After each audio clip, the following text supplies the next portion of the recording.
භවිස්සාමි නුකෝහං අනාගත මද්ධානං නනුකෝ භවිස්සාමි අනාගත මද්ධානං කින්නකෝ භවිස්සාමි අනාගත මද්ධානං කතං නුකෝ භවිස්සාමි අනාගත මද්ධානං කිං මුත්වා කිං භවිස්සාමි නුකෝහං අනාගත මද්ධානං. අනාගතයේ ඇසුරුකට මේ අදහස් පහ පහළ වෙන්න බෑ. මම අනාගතයේ උපදිනවා. මම අනාගතයේ උපදින්නේ නැහැ. මම අනාගතයේ උපදින්නේ එක සැරේයි. මම අනාගතයේ මෙහි උපදින්නේ 7 සැරේයි. මම අනාගතයේ උපදින්නේ මෙහෙට එන්නේ එක සැරේයි. මම අනාගතයේ මෙහාට එන්නෙම නැහැ. මම සුද්ධාවාසයට යනවා. මම අනාගතයේ තව එක සැරයක් මෙහෙට ඇවිල්ලා ඉතුරු පළත් ලබාගෙන මෙහාට නෑවිදින් මෙහාට යනවා කියන මෙන්න මේ වගේ ප්‍රකාශන කවුරු හරි කරනවා නම් ඔහු හෝ ඇය සක්කාය දෘෂ්ටිය බිඳ නොදැමූ බවමයි බුදුරජාණන් වහන්සේ දේශනා කරන්නේ. මම අනාගතයේ උපදිනවද? එක වරක්ද, දෙවරක්ද, තුන් වරක්ද, හතර වරක්ද, හත් වරක්ද මේ ආදී කතා කරනවා නම් මං අනාගතයේ මෙහෙ එන්නෙම නැහැ. මෙහෙ උපදින්නෙම නැහැ. මෙහෙම කවුරු හරි කියනවා නම් මම මෙන්න මේ වගේ කෙනෙක්, මේ වගේ තත්වයකටපත් වෙච්ච කෙනෙක් මෙන්න මෙහාටයි යන්නේ කියලා කියනවා නම් මෙන්න මෙතනට ගිහිල්ලා මේ தത്വයට ඉතුරු ටික එහෙදි ලබා ගන්නවා කියන ප්‍රකාශන කරනවා නම් ඔහු හෝ ඇය සෝතාපන්න භාවයටවත් දර්ශනයටවත් පැමිණ නැත. වර්තමානයේ පිළිබඳව මේ විදිහේම අදහස් පහක් තියෙනවා. මම ඉන්නවද? මම නැද්ද? දැන් සමහරුන්ට මාර්ගඵල ලැබපු අය ඉන්න මම කියලා කෙනෙක් නැහැ. මමෙක් නැහැ, සත්වයෙක් නැහැ, පුද්ගලයෙක් නැහැ කියන අදහස් සංකල්ප කියන මාර්ගඵලලාභීන් ඉන්නවා අපේ සමාජයේ. ඊළඟට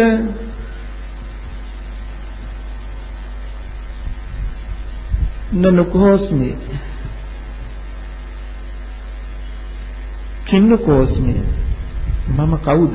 මම කොහොම කෙනෙක්ද කියලා තමන්ගේ ස්වභාවය අඟවන කෙනෙක් ඉන්නවා. මම මෙන්න මේ වගේ කෙනෙක්. මෙන්න මේ තරාතිරම කෙනෙක්. මෙන්න මේ தത്വයට ආපු කෙනෙක් කියලා මම මේ වගේ ස්වභාවයේ ඉන්න කෙනෙක් කියලා අඟවනවා. කතං නුකෝස්මි කවුරු වගේ කෙනෙක්ද? ඊළඟට අයං සත්වෝ කුතෝ ආගතෝ සෝ කුහින් ගාමි භවිස්සති. මේ සත්‍යය කොහේ ඉඳලා දාවේ? මේ සත්‍යය කොහාටද යන්නේ? කියලා තමන් පිළිබඳව මේ අතීතය අනාගතය වර්තමානයේ කියන මෙන්න මේ සැක විචිකිච්ඡා මේ අදහස් යමෙකු පහල කරනවා නම් බුදුරජාණන් වහන්සේ දේශනා කරනවා ඒ තාක් කල් ඔහු සක්කාය දෘෂ්ටියෙන් යුක්තයි කියලා. එතකොට දැන් අද අපි බලන්න ඕන මේ අධිගම ලැබුවාය කියන අයගේ මේ ප්‍රකාශන තුල මේ සබ්භාසව සූත්‍රයේ එන අදහස් ටික නේද මේ කියවෙන්නේ. එහෙනම් අපිට ටිකක් විචාර බුද්ධියෙන් විමසීමෙන් සැබවින්ම මේ අය මගඵල ලබලද මේ කියන්නේ කියන ප්‍රකාශනයේ දිහා බලන්න වෙනවා. මේ සබ්භාසව සූත්‍රයේ උගන්වන විදිහට නම් සක්කාය දෘෂ්ටි සහිත බවම තමයි ඒ ප්‍රකාශනයන් තුල කියවෙන්නේ. එනිසා දැන් අපි බලන්න ඕන සැබවින්ම මේ தത്വයටපත් වෙච්ච කෙනෙක් මම මෙහෙම කෙනෙක් මම මේ தത്വයටපත් වෙච්ච කෙනෙක් කියලා මේ ප්‍රකාශනය කරන්න ඉඩක් තියනවාද කියලා. තහනමක් නැතත් එහෙම කියන්න ඉඩක් තියනවාද කියන එක.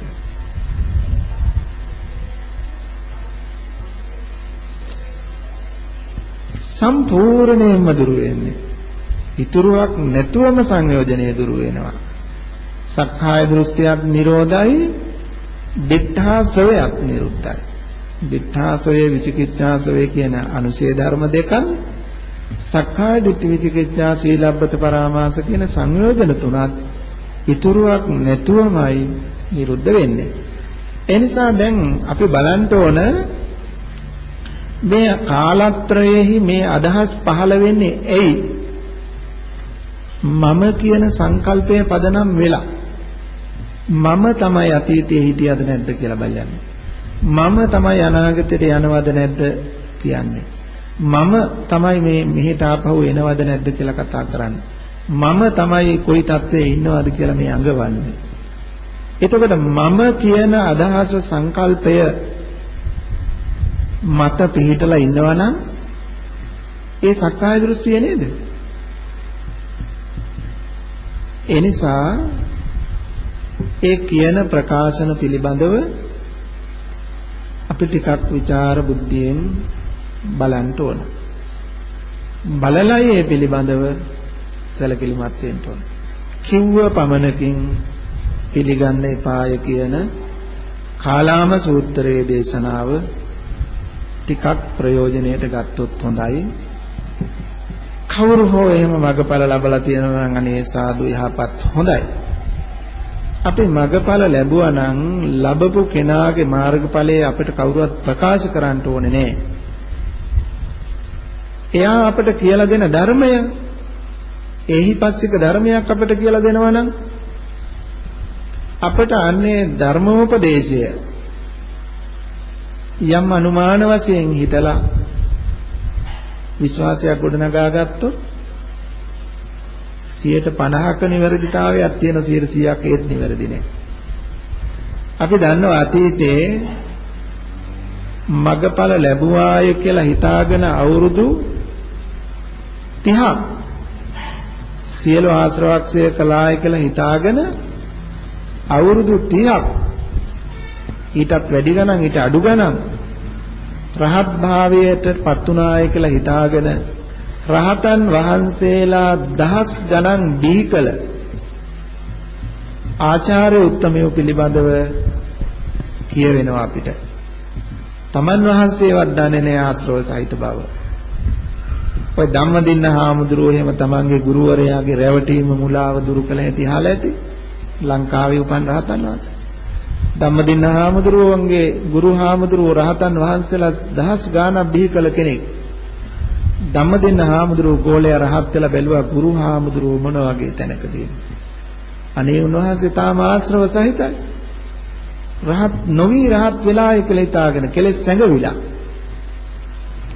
ධම්මදින්න හාමුදුරුවෝම අනුකම්පාවෙන් ගුරු හාමුදුරුවෝ ළඟට වැඩියා. වැඩලා අහනවනේ ස්වාමීනි ඔබ වහන්සේ දැන් අධිගම ලැබලා හුඟක් කල්ද? එවත්නි දැන් බොහොම කාලයක් වෙනවා. ස්වාමීනි ඔබ වහන්සේට ධානා 이르දිපාද එහෙම තියෙනවද? එවත්නි මට 이르දි බලක් තියෙනවා, අභිඥා තියෙනවා. එහෙනම් ස්වාමීනි ඇතෙක්ම වන්න. අපි දිහාවට හොඬ වැල අකුලගෙන දුවගෙන එන ඇතෙක්ම වන්න. හාමුදුරුවෝ මෙව්වා. දැන් නැතා වේගෙන් ඉදිරියට එනවා. හාමුදුරුවෝ බය වුණා. දුවන්න හැදුවා. සිවුරු පටෙන් අල්ලලා ධම්මදින්න හාමුදුරුවෝ අහනවා ස්වාමීනි රහතන් වහන්සේලාටත් බිය එනවද? රහතන් වහන්සේලාටත් බිය එනවද?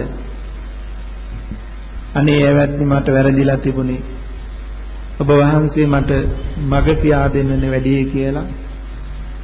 වැරද්ද පිළි අරගෙන වන දානට ගිහිල්ලා අවුරුදු සමහර හාමුදුරුවෝ අවුරුදු 12ක් එච්චර දැනගෙන රහතන් වහන්සේලා බිහි කරන්න තරම් බණ කියන්න ධර්මයේ කියලා දෙන්නේ කියාව තිබුණා. එහෙම දන්නා හාමුදුරුවන්ට අවුරුදු 12 ගත වෙලා තියෙනවා රහත් වෙන්න. එනිසා මේ බණ කිව්වට අරමිනොත් මේ කියන ධර්මය නම් අවබෝධ කරගෙන කියන ධර්මයක් ඒකාන්තයෙන් මේ හාමුදුරුවෝ නම් මේ වගේ ඵලයකටපත් වෙලා ඇති කියලා අනුමාන කරනවා නම් ඒකවත් එච්චර නිවැරදි නෑ. ඒ නිසා ඒ බඳු ධර්මයක් කියන තැනදී පවා 100% විශ්වාස කළ නොහැකි බවක් නම් නිකම්ම ප්‍රකාශනයක් කරන කෙනෙකුගේ ඒ බඳු ප්‍රකාශනයක වැදගත්කමක් තියනවද නැද්ද කියන එකත් විමසලා බලන්න ඕන. එනිසා මම මේ තත්ත්වයේ ඉන්නේ කියලා කියන්නේ මම ඉන්න නිසා. මම නැති වුණා නම් මම කියන සංකල්පය මම කියන වැරද්ද මුලාව දුරු කරගත්ත කෙනාට මම ගැන ඇඟවීමක් හෝ ප්‍රකාශනයක් හෝ කිරීමේ හැකියාවක් නැති බව නම් ඇත්ත.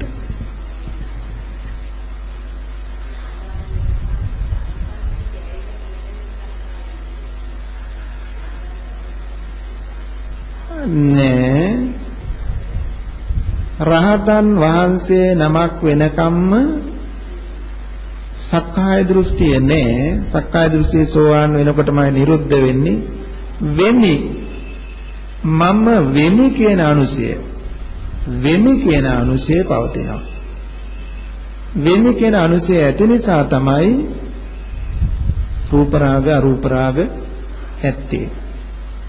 එනිසා සක්කාය දෘෂ්ටිය කියලා කියන්නේ ඒකට සක්කාය දෘෂ්ටිය සම්පූර්ණයෙන්ම සෝතාපන්න භවයේදීමයි නිරුද්ධ වෙන්නේ. වෙමි මම වෙමි කියන අනුසය ඉතුරු වෙලා තියෙනවා. තවත් ප්‍රශ්නයක් මගෙන් ඇහුවා දිත්තේ දිත්තමත්තං සුතේ සුතමත්තං මුතේ මුතමත්තං විඤ්ඤාතේ විඤ්ඤාතමත්තං කියන මේ ධම්ම න්‍යාය භාවනාවක් හැටියට යොදාගන්නේ කොහොමද කියලා. ඉතින් ඇත්තටම දැන් අපි කතා කළේ ඒ වැඩපිළිවෙලමයි. දැන් ඔබ මොහොතක් S2 පියාගෙන ස්වභාවිකව සිදුවෙන මානසික ක්‍රියාවලියට ඉඩ තැබුවොත්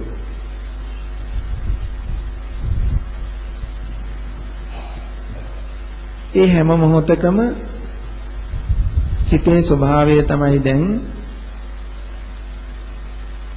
ඇසට කනට නාසයට දිවට ශරීරයට යම් අරමුණක් නොගැටෙන්නේ නම් ඊළඟට සිතේ ක්‍රියාවලිය තමයි සිතෙන් දැනගන්න බව. කුමන හෝ කෙනෙක් දෙයක් යමක් පිළිබඳව දැනගන්නවා. එතකොට සිතේ ඒ ස්වභාවික සිදුවීම තමයි දැන ගැනීම. එතකොට දැන ගැනීම ඇති වුණාම අපි යමක් දෙයක් පිළිබඳව දැනගත්තාම ඊළඟට අපි මොකද්ද කරන්නේ? දැනගත්ත දෙයට අනුව හිතන බව. දැනගත්ත දෙයට අනුව හිතන අපි ඔය ගැන කතා කළා බොහෝ වාරයක්. අම්මා කියලා දැනගත්තා. දැනගත්ත දෙයට අනුව හිතනවා. ඒ කියන්නේ අම්මා ගැන හිතනවා දැන්. අනේ අම්මා මේමයි කියලා හිතනවා. දැන් හිතනවා කියලා කියන්නේ අපි මොනවද? ආශ්‍රව උපදවනවා. දැන් හටගත් ධර්මයන්ගේ හේතුඵල ධර්මතාවය දැක්කේ නෑ. දැක්කේ අම්මා උපන්නා. දැන් අම්මා ගැන හිතමින් යන. ඒ කියන්නේ අර කණ්ණාඩිය ළඟ පෙනුන යමක් පෙනිච්ච දේ මේ පේන්නේ අම්මා කියලා හිතාගෙන අනේ අපේ අම්මා දැන් වයසයි දැන් බොහොම දුර්වලයි දැන් ලෙඩ වෙලා කොයි වෙලාවෙද දන්නේ අපේ අම්මා ඒ කාලේ නම් අපිට මෙහෙමයි සැලකුවේ කියලා අර පෙනෙන දිහා බලාගෙන අම්මා ගැන හිතනවා. දැන් මේ උපදින තාක් මේ සියලු අදහස් ආශ්‍රව ගණයටයි යන්නේ. දැන් ආශ්‍රව උපන්නේයි හටගත් හේතුඵල ධර්මතාවයන්ගේ ඇත්ත නොදැක්ක නිසා. මේ දැනගැනීම මේ අම්මා කියන දැනගැනීම ඇති වුණේ හේතු නිසා. මන ආයතනයක් ධම්මා ආයතනයක් මනෝ විඥානයක් කියන මේ අනිත්‍ය වූ හේතු ඇති කල්හි මේ දැනගැනීම ඇති වුණේ. මේ හේතු අනිත්‍යයි. අනිත්‍ය හේතු අනිත්‍ය වෙනකොට මේ ඵලයත් අනිත්‍ය වෙනවා. ඒ අනිත්‍ය භාවය නොදැක්ක මොහොතේම අම්මාට ගත්ත අම්මා ගැන ආශ්‍රව උපන්නා. දැන් අපට පුළුවන් නම් මෙන්න මේ ටික තේරුම් අරගෙන දැන ගැනීමට ඉඩ දුන්නොත් දැනගත්ත දේ අනුව හිතන්න ගිය ගමන් විඥානපච්චය නාම රූපං නාම රූපපච්චය සලආයතනං කියන පිළිවෙලට දුකේ උපතයි හටගන්නේ.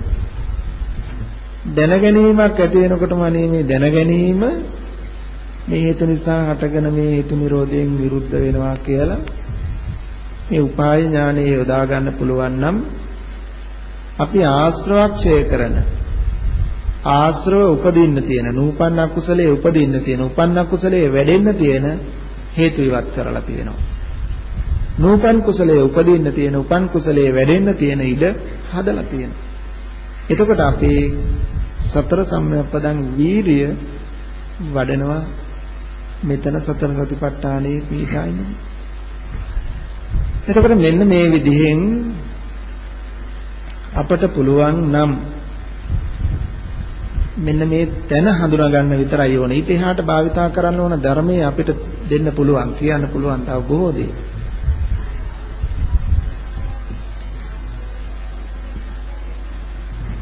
පුඤ්ඤාභි සංඛාර අපුඤ්ඤාභි සංඛාර පමණක් නොව ධාන කුසල් ආනෙන්ජ කුසලයේද අවිද්‍යාව ප්‍රත්‍යයෙන් අවිද්‍යාව පත්‍ය සංඛාර අවිද්‍යාව නිසාමයි හටගන්නේ. ඒ කියන්නේ අපි කොහොමද දැන් අපි හිතන්නේ මෙහෙම අර කණ්ණාඩිය ළඟට ගියාම පේනවනේ යමක් බලාගෙන ඕන අපි හිතන මේක මම කියලා මගේ කියලා තණ්හාවෙන් හිතියොත් තමයි වැරදි. මේක අනිත්‍යයි දුකයි අසුභයි අසාරයි කියලා හිතුවොත් මේ ගැන ඒක නරක නෑ කියලා ඔන්න පෙනෙන දේ දිහා බලාගෙන අනේ මේක කවදා හරි ලෙඩ වෙනවා මේක කුණු වෙනවා මේක පස් වෙලා අනිත්‍ය වෙලා යනවානි කියලා බලනවා. මේකේ හැත් අනිත්‍යයි රූපයත් අනිත්‍යයි කනත් අනිත්‍යයි ශබ්දයත් අනිත්‍යයි ගන්ධයත් රසයත් දිවත් පහසත් සිතත් සිතුවිලිත් ඔක්කොම අනිත්‍යයි කියලා බලනවා. මේකේ තියෙන කෙස්ලොම් නියදත් සම්මස්නහර කියලා බලනවා. දැන් බලන්න අර කණ්ණාඩියේ පෙනෙන දේ දිහා කෙනෙක් මම මගේ කියලා බලනවා. කෙනෙක් අනිත්‍යයි අසුභයි කියලා බලනවා. දැන් අනිත්‍යයි අසුභයි අසාරයි දුගඳයි පිළිකුල් කියලා බලන එක හොඳයිනේ. හොඳයි. නිට්ටයයි සුඛයි ආත්මයි සුභයි කියලා බලන එක වැරදි. හැබැයි දැන් බලන්න දැන් නිට්ටයයි සුඛයි ආත්මයි සුභයි කියලා ඒ විදිහෙන් බලනකොට අපි කියමු අපුඤ්ඤාභි සංඛාර. අනිත්‍යයි දුකයි අසුභයි කියලා බලනකොට පුඤ්ඤාභි සංඛාර. එතකොට පුඤ්ඤාභි සංඛාරත් අපුඤ්ඤාභි සංඛාරත් අවිද්‍යා ප්‍රත්‍යයෙන්. මොකද්ද මෙතන තියෙන අවිද්‍යාව? කණ්ණාඩියේ පෙනෙන දේ මුලාව දුරු වෙලාද අනිත්‍යයි කියලා බැලුවත් දැන් කණ්ණාඩියේ පෙනෙන්නේ හේතු නිසා හටගත්ත ප්‍රතිබිම්බය. දැන් ප්‍රතිබිම්බය දිහා බලාගෙන මේ සත්වයක පුද්ගලයක මිනිසියෙක් මමය කියලා හිතාගෙන අනිත්‍ය බැලුවත් ඒ අනිත්‍ය බලන්නේ මෝඩකම මත පදනම් වෙලා. එහෙනම් ඒක අවිද්‍යාපච්චය සංඛාරා. ඒ සංඛාරයත් නම් සංඛාරපත්තියෙන් විඥාන විඥානය ඇති කල්ලි නාම රූප සලආයතන දුකේ පැවැත්ම එතන තියෙනවා. ඒක නිරුද්ධ වෙලා නැහැ. ඔක තමයි මම කියන්නේ අනිත්‍යයි අනිත්‍යයි කියලා බලන එක හොඳයි.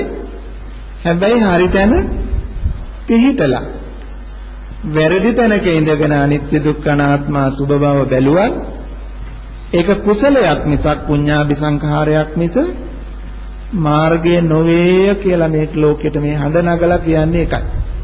මෙන්න මේ හේතුව නිසා. එනිසා ඔබට පුළුවන් නම් දැන් අර කණ්ණාඩිය ළඟට ගිහිල්ලා නිට්ටයයි සුභයි අසුභයි කියලා බැලුවත් අනිත්‍යයි දුකයි අනාත්මයි කියලා බැලුවත් වැරදමයි. හැබැයි මේ වරදේ අපිට තියෙනවා ප්‍රතිඵලය අනුව හොඳ නරක කියලා බෙදන්න. නිට්ටයයි සුඛයි ආත්මයි සුභයි කියලා බලන එක වැරදි. නරකයි භයානකයි. අනිත්‍යයි දුකයි අනාත්මයි අසුභයි කියලා බලන එක හොඳයි. එතකොට හොඳ නරක කියන දෙකම ලෝකේ. හොඳ නරක කියන දෙක පින පව කියන එක ලෝකේ. එතකොට ලෝකයට සාපේක්ෂව මේක හොඳ දැක්මක්. නිට්ටයයි සුඛයි ආත්මයි සුභයි කියලා බලනවට වඩා හොඳයි අනිත්‍යයි දුකයි අනාත්මයි කියලා බලන එක යා ලෝභ දේශ ඇති කරගෙන අනුන්ට හෝ Tamanට අනර්ථයක් කරගන්නේ නැහැ. හැබැයි ජාති ජරා මරණයට උත්තර එතන නැහැ. එහෙනම් අපිට අවශ්‍යතාවයේ ජාති ජරා මරණයෙන් මිදෙන්න නම් මේ අනිත්‍යයි දුකයි අනාත්මයි කී බල ඉඳලා හරියන්නේ නැහැ. මේ වැරදි තැනක ඉඳගෙන.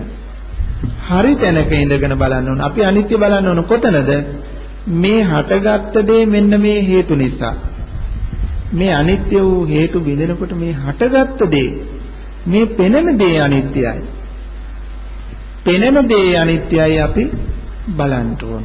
පෙනෙන දේ අනිත්‍යතාවය ප්‍රකට කර ගැනීම සඳහා සහතික කර ගැනීම සඳහා ඒ පෙනෙන දේ හටගත්ත අසත් රූපයත් චක්කු විඥානෙත් අනිත්‍ය බලන්න ඕන.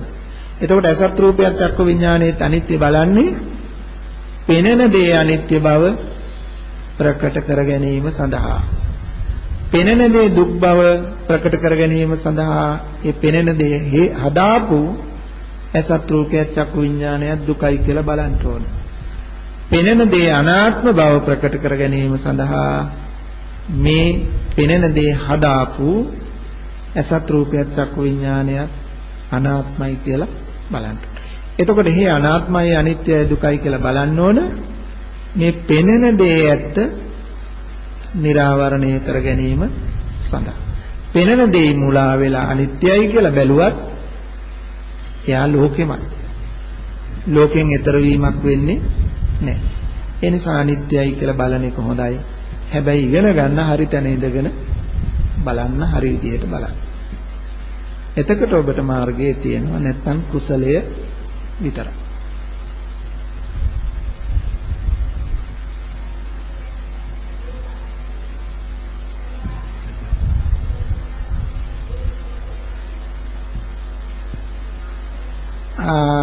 එහෙම වෙනවනම් බුදු කෙනෙක් අපට ඕන කරන්නේත් නැහැ, ධර්මයක් ඕනත් නැහැ, ප්‍රතිපදාවක් ඕනෙත් නැහැ. මේ සිද්ධ වෙනවා නම් දැන් අපි ඉස්සෙල්ලාම මතක් කළා උපාදානය කියන්නේ ස්කන්ධ නොවේය.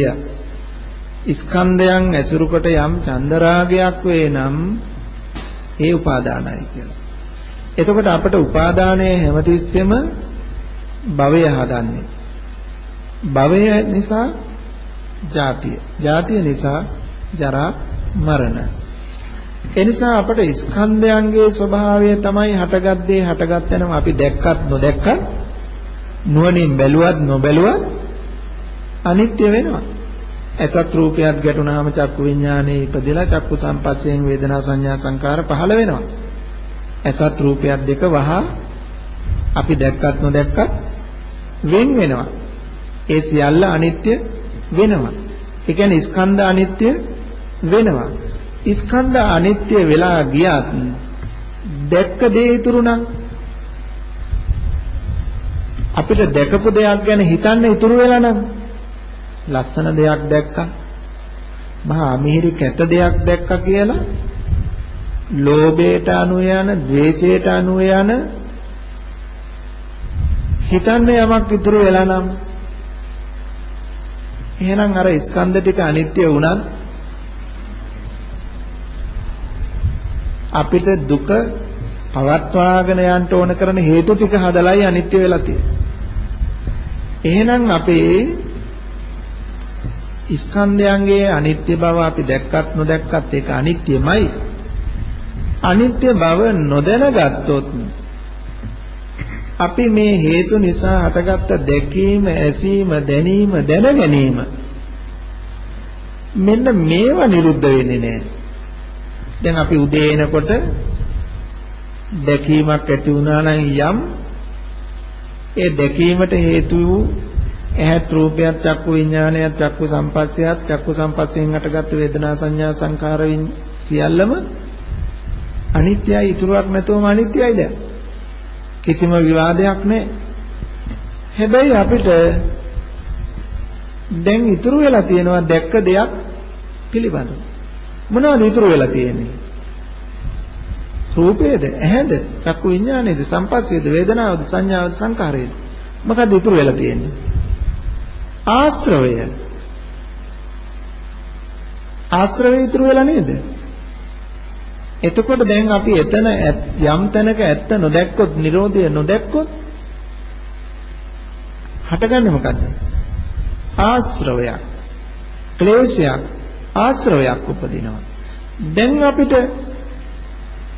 දැන් ඇහැ රූපයේ ඒ සිදුවීම නැහැ. දැන් මනෝපහසින් මේ දැනගැනීම එනකොටම අර ආශ්‍රවේ නේද මෙතනට එකතු වෙන්නේ. එතකොට ස්කන්ධ ටික අනිත්‍ය වෙලා ගියත් නූපන් ආශ්‍රවයක් උපදිනවා නම් ඒ ස්කන්ධ නිරෝධය අපි හරි විදියට නිවැරදි විදියට බලලා නැහැ, දැකලා නැහැ. අපි හරි විදියට එකවරක් හෝ මේ ආයතන නිරෝධ කළා නම් ආපහු උපදින්න ඉඩකුත් නැහැ. ඒ නිසා කොහොම හරි මේවා අනිත්‍ය වෙන බව ඇත්ත තමයි. නමුත් අපි මේ නිරෝධය බලන්න ඕන. ඒ හේතු නිසා හටගත්ත ඵල නිරෝධයක් දකින්න. යේ ධම්මා හේතුප්පබව. සරියුත් හාමුදුරුවෝ අස්සජි හාමුදුරුවන්ගෙන් බණ පදයක් අහලා මගඵල ලැබුවේ කොහොමද? කොණ්ඩඤ්ඤ හාමුදුරුවෝ මගඵල ලැබුවේ කොහොමද? මේ ශාසනයේ යම් තරමක් උත්තමියෝ මගඵල වලට ලැබුවා නම් පත් වුණා නම් කොහොමද පත් වෙලා තියෙන්නේ? යේ ධම්මා හේතුප්පබව. එතකොට අවධානය යොමු වෙලා තියෙන්නේ හේතුවට නෙමෙයි ඵලයට. යේ ධම්මා හේතුප්පබව. යම් ධර්මයක් හට ගන්නවා නම් හේතු ප්‍රභවයේ හේතු නිසා. එතකොට මූලික අවධානය හටගත්ත ධර්මය. මොකද්ද? දිට්ඨ, සුත, මුත, විඤ්ඤාත. යංකින්ච සමුදය ධම්මා. යංකින්ච සමුදය ධම්මා. යම් හේතුවක් නිසා යම් ධර්මයක් හට ගන්නවා නම් ඵලයට තමයි අවධානය යොමු වෙලා තියෙන්නේ. කොණ්ඩඤ්ඤ හාමුදුරුවන්ට පහළ වෙච්ච ධම්මසේදී. එනිසා අපි හේතුන්ගේ අනිත්‍ය දකින්න ඕන. හේතු නිසා හටගත්ත ඵලයේ නිරෝධයත් එකමයි. ඵල නිරෝධය නොදැක හේතු අනිත්‍ය වුණත් ඵලක් වෙන්නේ නැහැ අපිට. ඵලය තමයි අපිට දුක නැවත නැවත හදන්න හේතු වෙලා තියෙන්නේ. එනිසා ඵල නිරෝධය දකින විදිහට හේතු ධර්මයන් දිහා බලන්න අපි ක්‍රමයක් හදා ගන්න ඕන. නැවත නැවත හොයලා කතා කරලා.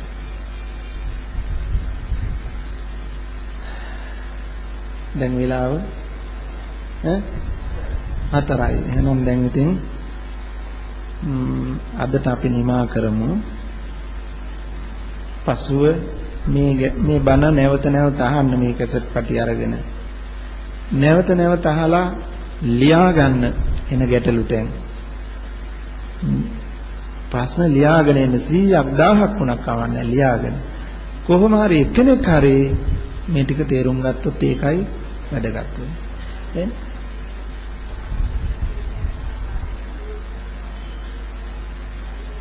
රූපය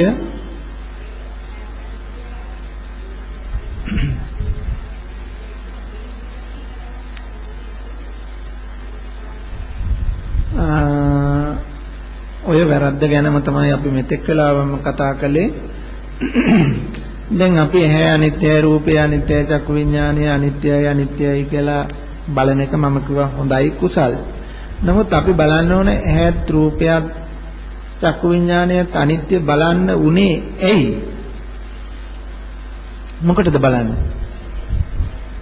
අපිට මේක බලන්න අපේ අවධානය යොමු වුනේ මේ හේතු නිසා අපිට ඵලයක් හදලා දීලා තියෙනවා. මොකද්ද? දැකීම. දැන් දැකීම කියන ඵලය අපිට හම්බ වෙන්නේ ඇසත් රූපයත් චක්කු විඥානයත් මේ හේතු ගෙවා ලමින්. එතකොට දැන් අපිට ඇසත් රූපයත් චක්කු විඥානයත් අනිත්‍යයි කියලා බලන්න ඕන.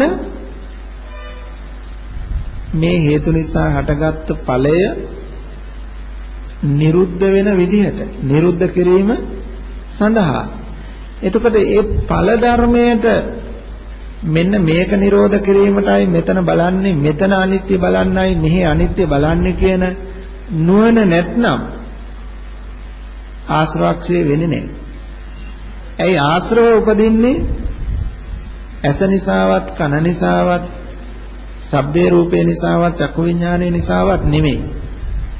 මේ හේතු ඇතිකල්ලි හටගන්න ඵලයත් එක්කයි. එනිසා ආශ්‍රවක්ෂය කරන්න නම් ආශ්‍රවක්ෂය කිරීමට හේතු ධර්මයයි අපි අනිත්‍ය දුක්ඛ අනාත්ම බව බලන්නේ. එහි අනිත්‍ය දුක්ඛ අනාත්මය බැලීම සඳහා එය හදපු හේතුකාරක ධර්ම ටිකෙත් අනිත්‍ය බැලුවට කමක් නැහැ.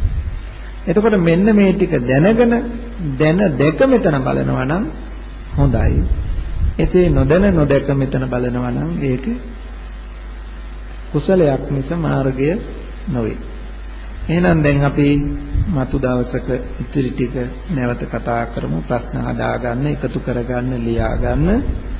ඒවා අහන්න විමසන්න. අපිට කරදර වුණාට අපහසු වුණාට කමක් නැහැ. Tamange අවබෝධය නොවන පිණිස විද්‍යාත්මක මාර්ග ධර්මයන් පිළිබඳව බුදුරජාණන් වහන්සේ පිළිබඳව සොයා බැලීම කළා. මේ හැම ආකාරයකින් අපි රැස් කරගත් එකතු කරගත්ත මේ උදාාර කුසල පුණ්‍ය සම්පත්තිය මේ ජීවිතේම කල්යාණ මිත්‍රාශ්‍රය සද්ධර්ම ශ්‍රවණය ලැබෙමින් උතුම් ලෝකුරාමක සාක්ෂාත් කර ගැනීමට හේතු වාසනා කාරණී වේවා.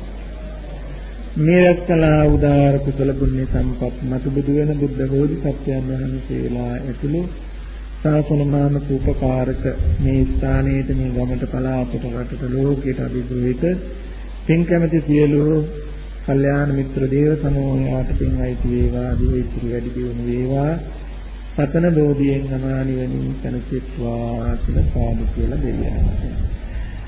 විහාර පරපුරේ අපවත් වේවදාල ගරුතර ස්වාමීන් වහන්සේලාට දායකාරකාදී මේ ස්ථාන ශාලා ගොඩනගලා අපට ධර්ම ශ්‍රවණය කරන්න අවස්ථාව සැලසලා දුන්න ඒ මිය පරලෝකීය දායකාරකාදී හැමතත් අපි හැමදෙනා නමින් මිය පරලෝකීය අද දවසේ දම් පෙන් පිළිගන්නු අපේ දායක පින්තුන් නමින් මිය පරලෝකීය මව්පිය සහෝදර ගුරුවර ඥාති මිත්‍ර දුවා දරුවන් ආදී ඒ සිහි කටයුතු සෑම සියලු ඥාතියිතයි මේ පින්ගෙන සපවත් වේවා, සුවපත් වේවා, දුක් පිරි සංසාර කතරෙන් ඈතර වේවා කියන කාරුණික අදහසින් සාදු කියලා පුණ්‍යානුමෝදනා. මේ පින්වත් සෑම සියලු දෙනාටත් වැඩි ගුරු දෙමාපිය දුවා දරුවන් ආදී හැම දෙනාටම අද දවසේ දම් පැන් පිළිගන්නූ සේදායක කාරකාදී අපේ පින්වත් හැම දෙනාටම මේ පුණ්‍ය කර්මය මේ උදාාර ධර්ම මාර්ගයට අවස්ථාව සලසා දෙන අපේ ගෞරවනීය හාමුදුරුවන් වහන්සේ ඇතුළු ඒ ගෞරවනීය ස්වාමීන් වහන්සේලාට දායක සභාවේ සෑම සියලු පින්වතුන්ට ඒ වගේම මේ වංචාවල භාවනා මධ්‍යස්ථානයේ අපේ හිතවත් ඒ පින්වතුන්ට ඒ පවුල් වල සෑම සියලු දෙනාටමත් මේ පින්කම එකතියක්පත් වේවා. කුසල පුණ්‍ය බලයෙන් සපත සාන්තිය සහනීය සනසිල්ල නිදුක් නිරෝගී සුව සම්පත්තියේ පෙර ජීවනයේ සැලසේවා. සියලු යහපතම උදා වේවා. සසර කතරේ සරණාතුරු නරකාදී දුගති බයකට සාදුකාපාදී දුකකටපත් නොවි දුර්ගම ඇසුරෙන් අත්මිදී සත්පුරුෂ කල්යාණ මිත්‍රාශ්‍රය ලැබෙමින් තව තවත් තුනුරුවන් දහමක ශාසනයට ප්‍රතිපත්තියට ප්‍රතිපදාවට ජීවිත නැඹුරු කොට සත්‍ය ධර්මයන්ගේ අවබෝධයෙන් ලැබෙන අමා නිවන් සුව කල් නොවේවාන හැම දිනාටම ලැබේවා සැලසේවා. සබ්බේද්‍යෝ වජ්ජන්තු සබ්බ රෝගෝ විනස්සතු මාතේ භවත්වන්තරාජෝ සුඛී දීඝායුතෝ භව අභිවාදන සීලිස්ස නිස්සං උද්ධාපචායිනෝ චත්තාරෝ ධම්මා වද්ධන්ති ආයුවන්නෝ සුඛං බලං ආයුරාරෝග්‍ය සම්පatti සග්ග සම්පatti මේවච අපෝ නිබ්බාන සම්පatti ඉමිනාතේ සමිජ්ජතු. සිංහතුනි යමක් මතක් කරන්ට වන මේ ධර්ම ශ්‍රවණය කිරීමේදී මේ බොහෝ පිරිසක් මේ උඩ ආසනවල වාඩි වෙලා ඉන්නවා. රෝගී බවක් තියෙනවා නම් කමක් නැහැ. එහෙම පුළුවන්කම තියෙද්දී ඒ ධර්ම ගෞරවය නොදක්වන්නේ නම් ඒක ධර්මයේ පළ දෙන ධර්මයේ ආස්වාදයේ ලැබෙන හේතුවක් නම් නොවන බව කියන්න වෙනවා. එනිසා තමන්ට ඒ ධර්මයට නිසි ගෞරවය දෙන්න තරම් සුදුසු කායික නිරෝගී බවක් නැත්නම් කොසේ හෝ ඉඳගෙන බණ අහන්න හොඳයි. ඒ පුළුවන්කම තියෙද්දී